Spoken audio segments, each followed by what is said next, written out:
అండి, ఎలా ఉన్నారు? బాగున్నారా? నేను మీ సుకన్య. ఈ రోజు మన రెసిపీ వచ్చి నేతి బొబ్బట్లు అన్నమాట. చాలా సింపుల్ గా, చాలా ఈజీగా నేను మీకు చేసి చూపిస్తాను. చాలా చాలా రుచిగా ఉంటాయి, చాలా బాగుంటాయి. దీని తయారీ విధానం చూసేయండి ఒకసారి. మనం ముందుగా పచ్చెనగపప్పు ఒక కప్పు తీసుకొని 1 గంట నానబెట్టుకోవాలి. ఇప్పుడు ఇంకొక గిన్నె తీసుకొని మనం ఏ కప్పుతో అయితే శనగపప్పు తీసుకున్నామో అదే కప్పుతో 1 కప్పు మైదా పిండి తీసుకుందాం.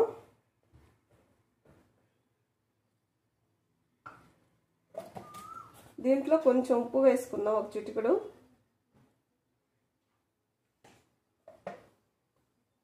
కొంచెం నీళ్లు వేసుకొని ముద్దలాగా కలుపుకుందాం.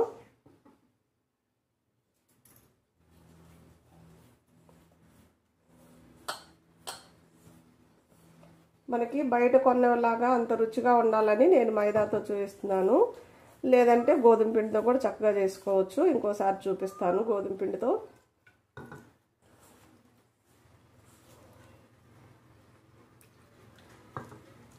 మరి చపాతీ పిండి లాగా మెత్తగా గట్టిగా కలుపుకోకూడదు. కొంచెం ఇది మెత్తగా ఉండాలన్నమాట పిండి. ఇలా కొంచెం అనుకనుకుగా కలుపుకోండి పిండి. ఇప్పుడు ఈ పిండిలో మనం నూనె వేసుకుందాం.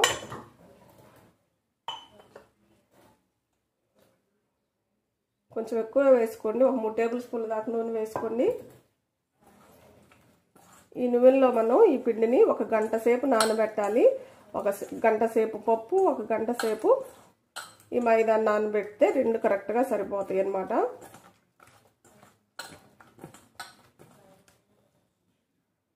ఇలా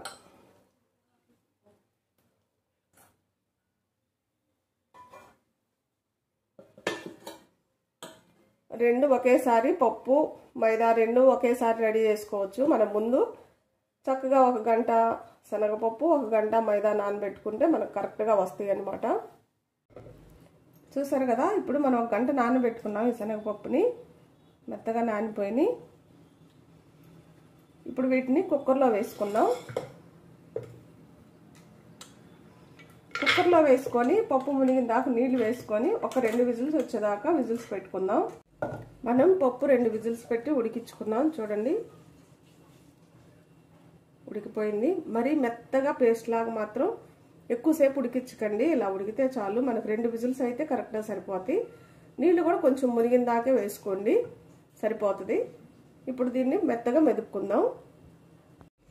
కొంచెం నీళ్ళు లాంటివి ఏమన్నా ఉన్నా కానీ తీసేయండి. ఆ నీళ్లతోనే మెదపకండి, ఎందుకంటే జోరు అవుతుంది అనమాట బెల్లం వేసినాక ఎక్కువ. ఇలా మెత్తగా దీన్ని రుబ్బుకుందాం. మనం పప్పుని మెదుపుకొని ఒక బాండీలోకి తీసుకున్నాం. చూడండి, గట్టిగా ఉంది కదా. ఇలా నీళ్లు లేకుండా రుబ్బుకోండి. ఇప్పుడు మనం ఏ కప్పుతో అయితే మైదా శనగపప్పు తీసుకున్నాం అదే కప్పుతో 1.5 కప్పు బెల్లం తీసుకోండి దీంట్లోకి.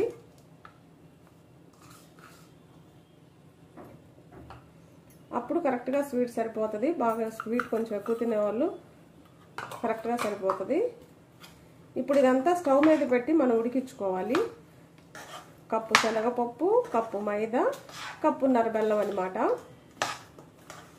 ఇప్పుడు దీన్ని స్టవ్ మీద పెట్టి చక్కగా బెల్లము శనగపప్పుని ఉడికించుకుందాం. ఇప్పుడు మనం స్టవ్ మీద పెట్టి దీన్ని ఉడికించుకుందాం. బాగా తిప్పుతూ ఉండండి.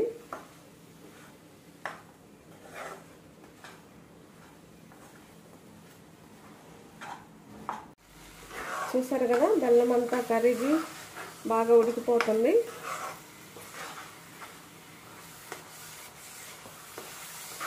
ఇంకా కొంచెం సేపు గట్టిగా అయినాక మనం తిప్పుతూ ఉండాలి. ఇంకా కొంచెం నీరుగా ఉంది కదా, చూసారు కదా.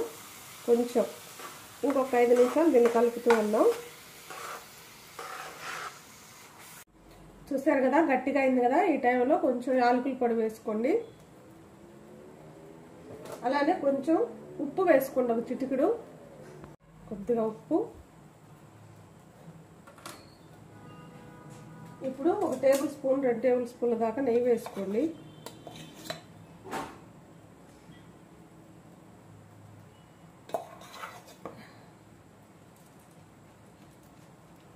ఇప్పుడు దీన్ని ఒకసారి బాగా కలుపుదాం.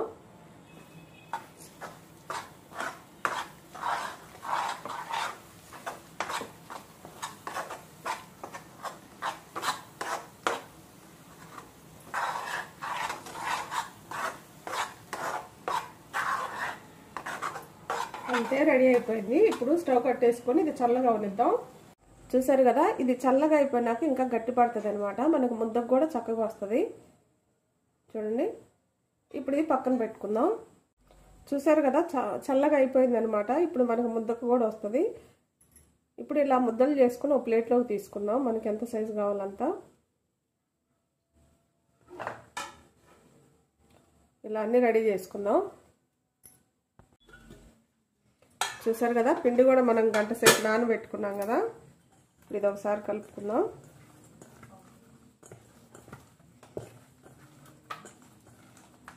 మనకి ఎంత కావాలో అంత ఒక ఉండ తీసుకొని మనం రెడీ చేసుకున్న శనగపప్పు మిశ్రమాన్ని దీంట్లో పెట్టాలన్నమాట. మనం నానబెట్టిన మైదాని తీసుకుందాం. చిన్న ఉండగా కొంచెం తీసుకుందాం.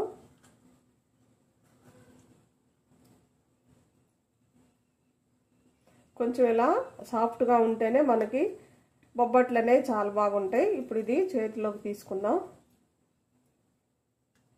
ఇలా అనుకొని మనం ముందుగా రెడీ చేసుకున్న ముద్ద దీంట్లో పెట్టాలి. ఇప్పుడు దీన్ని ఇలా మూసేయాలి మొత్తం.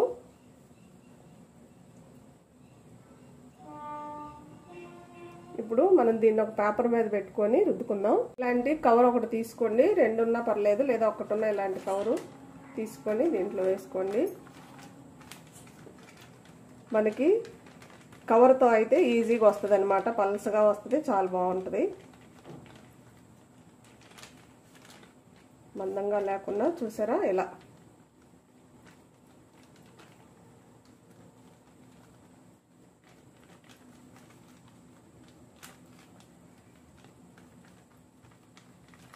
ఇలా చేసుకోండి, చాలా పలసగా వస్తాయి అన్నమాట. ఇప్పుడు దీన్ని తీసుకొని పెనం మీద వేసి కాల్చుకుందాం.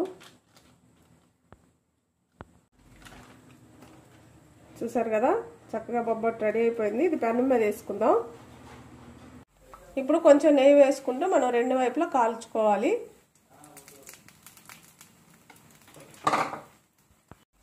చూసారా, ఇలా 2 వైపులు కాల్చుకోండి మంచిగా. మీకు ఎల్లో కలర్ రావాలి అనుకుంటే బొబ్బట్లు కొంచెం పిండి కలిపేటప్పుడు మనం మైదా కలిపేటప్పుడు కొంచెం పసుపు వేసుకోండి, లేదంటే ఇలానే కాల్చుకోండి. చూసారు కదా, అన్ని కాల్చుకున్నాం. ప్లేట్లోకి తీసుకుందాం. చక్కగా బొబ్బట్లు 2 వైపులా ఇలా కాల్చుకోండి. ఇప్పుడు ప్లేట్లోకి తీసుకుందాం. చూసారు కదా, మన బొబ్బట్లన్నీ ప్లేట్లోకి కూడా తీసుకున్నాం. నేతి బొబ్బట్లు చాలా రుచిగా ఉంటాయి. ఇంకా ఆర్గానిక్ బెల్లంతో చేశాను కాబట్టి చాలా రుచిగా ఉంటాయి అన్నమాట. చాలా చాలా బాగుంటాయి. మనం ఇంట్లో రెడీ చేసుకుంటున్నాం కాబట్టి పప్పు కూడా ఎక్కువ పెట్టుకొని చేసుకుంటే చాలా రుచిగా ఉంటాయి. చాలా చాలా బాగున్నాయి. చాలా మెత్తగా కూడా ఉన్నాయి. మీరు కంపల్సరిగా ఇంట్లో ట్రై చేయండి. ఎలా వచ్చినాయో కామెంట్ చేయండి. నా వీడియోస్ కానీ మీకు నచ్చినట్టయితే లైక్, షేర్, సబ్స్క్రైబ్.